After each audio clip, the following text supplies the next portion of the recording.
N'oubliez pas de prier pour moi, dit papa. D'accord, papa, bon voyage, lui ai répondu. Mes frères et ma sœur ont cité les différents cadeaux qu'ils voulaient à son retour. Des livres, gâteaux, jouets et confitures de fruits. Je suis Doriane, la première de 5 enfants. Papa était toujours hors de la ville, assistant à des conférences pendant que maman était encore à l'université afin d'obtenir son doctorat. Nous les enfants étions généralement seuls à la maison. Récemment, papa nous a une fois de plus dit de prier pour lui. Je l'ai encore pris à la légère parce que, rien ne pourrait jamais arriver à papa, hein. C'est un homme bien. Cependant, ce jour-là, il a insisté qu'on le fasse quand il a dit au revoir. Si j'avais su que ce serait la dernière fois que nous nous parlions, j'aurais prié de toutes mes forces. Ce soir-là, nous nous sommes assis devant la télé comme d'habitude, à regarder un film. Maman n'était pas encore de retour, alors nous sommes restés debout à l'attendre. Mon téléphone a sonné et j'ai vérifié l'identité de l'appelant. C'était le numéro de ma meilleure amie Flora. « Bonjour! Jo, tu as vu les infos ?» a-t-elle crié au téléphone. Non, pas encore, ai-je répondu, prenant automatiquement la télécommande du téléviseur en cherchant la chaîne des informations. Mes frères ont grogné au changement soudain. « Flo, laisse-moi te rappeler. C'est arrivé juste à l'extérieur de la ville. Un L4 350 privé est entré en collision avec un camion transportant du sable et il a été écrasé de manière méconnaissable. Le chauffeur de cette voiture privée que nous avons récemment découvert est le docteur Saxminova qui se dirigeait vers la capitale et nous souhaitons implorer les membres de sa famille de venir à l'hôpital régional et de réclamer sa dépouille. » J'ai mis la chaîne en sourdine et j'ai composé le numéro de maman. Cela ne pouvait pas arriver.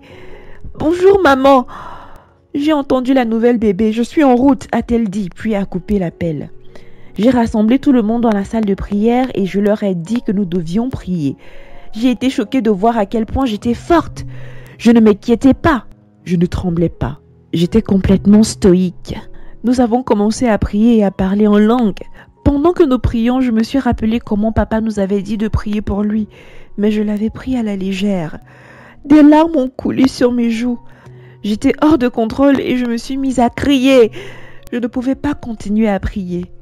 Mes frères sont venus me réconforter. Après que je me sois calmée, nous sommes retournés au salon mais nous n'avons pas remis la chaîne d'information. Après un certain temps, mes frères se sont endormis. Je suis restée éveillée. J'avais besoin d'avoir des nouvelles de maman avant de me reposer. Je suis restée debout presque toute la nuit. Vers 5 heures du matin, maman a appelé. Elle m'a demandé de la rejoindre à l'hôpital régional. Je me suis changée et j'ai appelé Flora pour qu'elle vienne garder mes frères. J'ai rejoint maman à la morgue où elle a essayé d'identifier ce qui restait du corps de papa.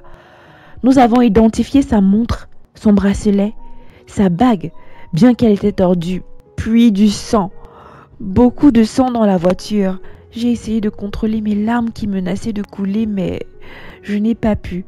On nous a demandé de sortir. « Êtes-vous sa famille ?» dit le responsable. Maman hocha la tête. « Je suis sa femme. Elle, c'est notre fille. Madame Minova, nous sommes vraiment désolés pour votre perte.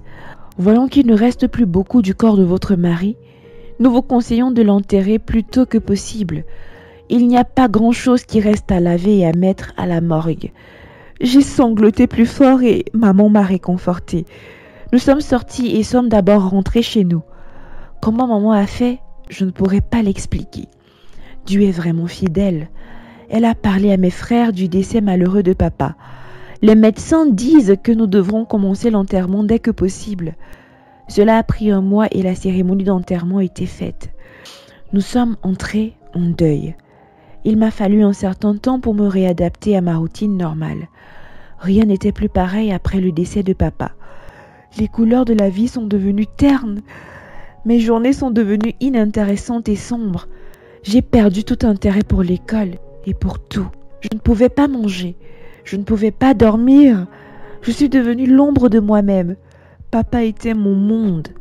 Comment aurais-je pu ignorer les signes? Si seulement j'avais vraiment prié toutes les fois où il m'avait demandé, les choses auraient peut-être été différentes. Maintenant, je ne pouvais que porter le blâme de ma négligence. J'ai quitté une répétition de chorale un soir pour rentrer chez moi quand J'ai senti une étrange présence autour. Je me suis retournée, mais je n'ai vu personne. J'ai continué de marcher, puis je me suis encore arrêtée. J'avais l'impression d'être suivie. Pourtant, j'ai vérifié à nouveau, mais je n'ai vu personne. Je me suis retournée pour avancer et je suis entrée directement en collision avec quelqu'un.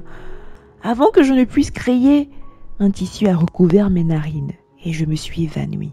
Quelques heures plus tard, j'ouvris les yeux dans une maison bien décorée. J'ai sursauté et j'ai regardé autour de moi. J'ai entendu un bruit à l'extérieur, puis papa est entré avec un plateau de nourriture. « Papa !» Je me figeai, croyant que je regardais un fantôme. Est-ce que je suis morte? Je pinçai mes joues pour m'assurer que je ne dormais pas. Tu n'es pas morte, mon bébé. C'est moi, papa. Il s'est assis à côté de moi et a placé le plateau à proximité sur une table. Qu'est-il arrivé? Comment as-tu survécu? Nous avons vu tes restes. Tu es mort, j'ai dit. C'est une longue histoire, mon bébé. Tu devrais d'abord manger quelque chose. Ensuite, je te dirai tout ce que tu dois savoir. J'ai réussi à manger un peu de nourriture, puis j'ai posé ma fourchette. J'avais besoin de savoir ce qui s'était passé le jour où papa a eu l'accident. En détournant ses yeux de mon visage, papa a expliqué ce qui s'était passé. Il s'est avéré que les conférences auxquelles il avait assisté étaient destinées à défendre les sans-voix dans son domaine de travail. Ils étaient exploités par les gens qui étaient censés les protéger. Donc, après avoir quitté la maison, a-t-il poursuivi, j'ai ressenti ce fort besoin de prier. Et en même temps, je devais acheter mes billets. Mais j'avais un besoin profond de prier.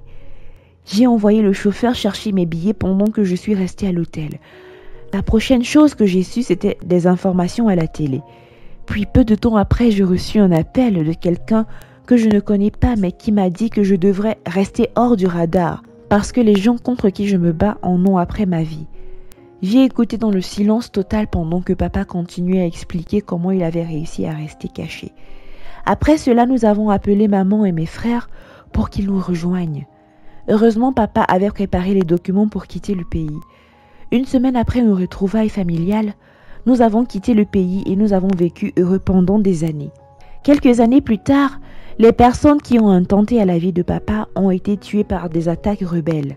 L'affaire pour laquelle papa a failli perdre la vie a été résolue et tout le monde a eu sa rétribution. À ce jour, je reste reconnaissante envers Dieu d'avoir sauvé la vie de papa.